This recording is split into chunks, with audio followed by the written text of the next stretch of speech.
Halo Juragan, sini dengan Iqbal. I'm back again. Nah, kali ini saya mau bahas Nintendo 3DS. Wah, sekarang Nintendo 3DS itu lagi banyak yang nyari lagi. Nah, saya perhatiin 6 bulan lalu itu Nintendo 3DS yang old itu harganya 600 ribuan. Sekarang itu harganya mencapai 850 ribu sampai 900 ribu, tergantung teman-teman beli di mana. Padahal ini barang limbah dari Jepang ya. Saya beli di GoPayless, ini saya biasanya beli di sini sih. Saya juga dulu beli Nintendo DSi itu di sini.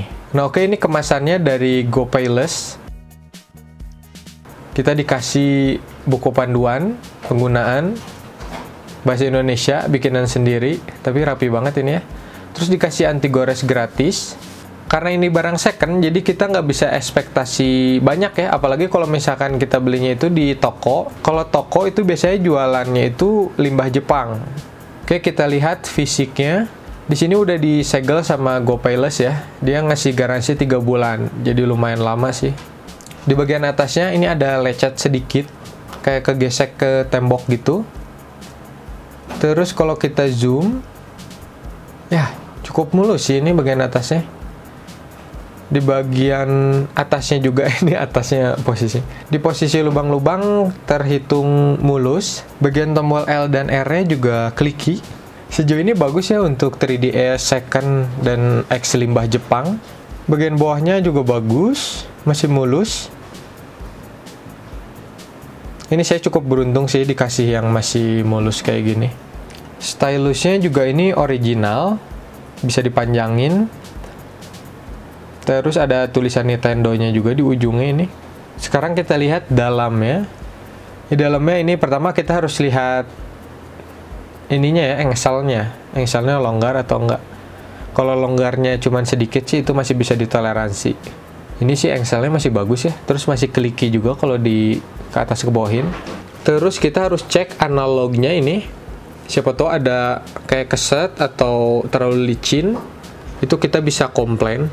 Lanjut cek tombol-tombolnya, ini masih clicky atau enggak.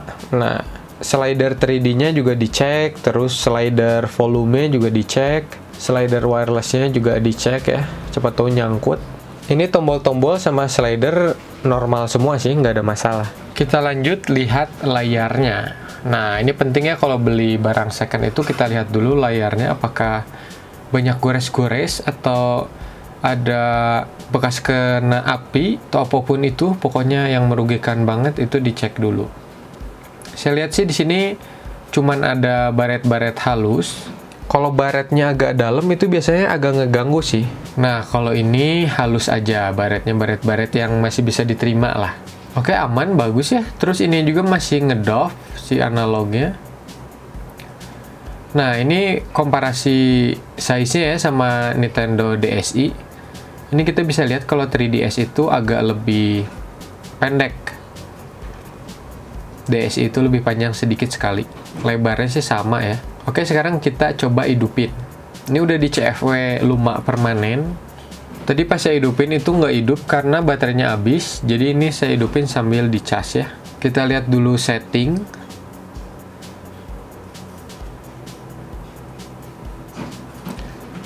Kita bisa lihat di sini softwarenya itu versi berapa dan regionnya apa. Ini regionnya ketulis U ya, di terakhirnya itu USA. Tapi sebenarnya ini konsol Jepang. Cuman karena di CFW dia ganti softwarenya itu pakai software USA. Jadi makanya bahasanya bisa bahasa Inggris. Kalau pakai software atau OS bawaan si Nintendo 3DS region Jepang, itu bahasanya bahasa Jepang, nggak bisa diganti.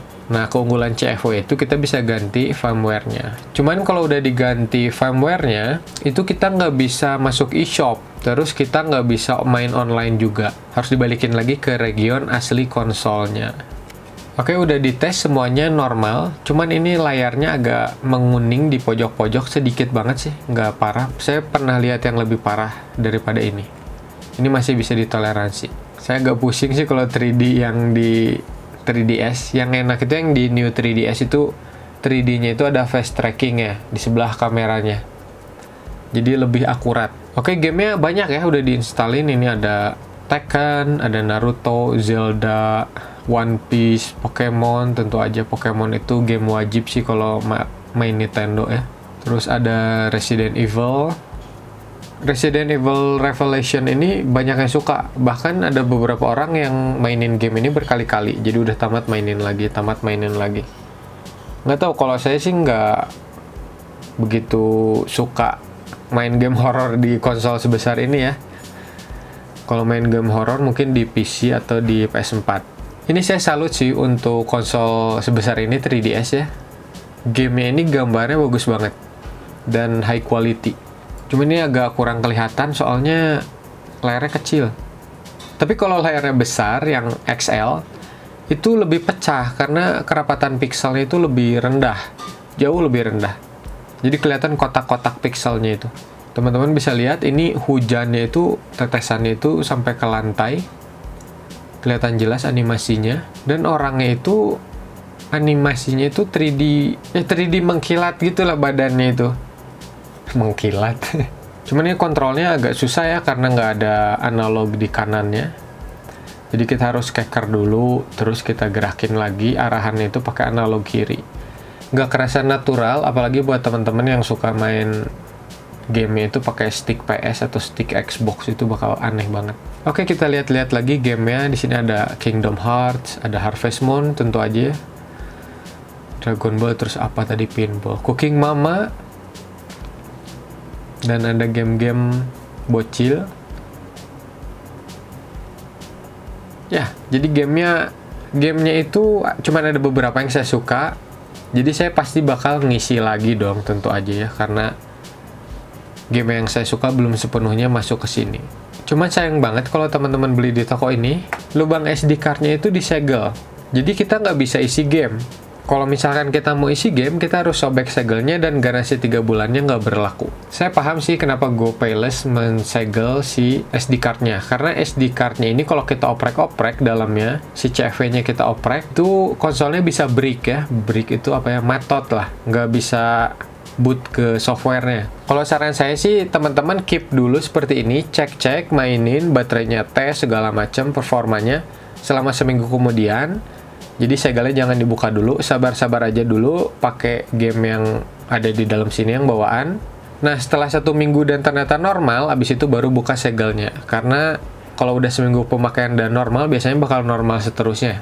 Jadi, walaupun nggak ada garansinya, teman-teman bisa lebih pede. Berat banget sih kalau kita misalnya beli konsol ini, terus kita nggak bisa isi game selama 3 bulan, kan nggak banget ya. Nintendo DS itu adalah konsol yang sangat saya sukai. Mulai dari DS Lite, dulu saya pertama beli, terus beli DSi, terus beli 3DS, sampai yang paling terakhir itu New 2DS XL. Soalnya nggak ada lagi konsol yang model lipat seperti ini. Jadi kerasa konsol unik dan minimalis aja. Teman-teman bisa bawa ini di saku, atau di tas yang kecil, mainin di mana aja. Nostalgianya itu sangat kerasa. Saya jadi inget masa-masa SMA. Saya perhatiin harga 3DS itu makin naik ya, jadi saya saranin sih kalau teman-teman memang suka sama konsol ini, mending ambil sekarang, karena saya nggak yakin ke depannya bakal jadi turun, saya yakinnya bakal jadi naik gitu. Ya, mungkin segini dulu untuk video kali ini, semoga infonya bermanfaat. Kita ketemu lagi di video selanjutnya. Juragan Tekno cabut, thank you Gan.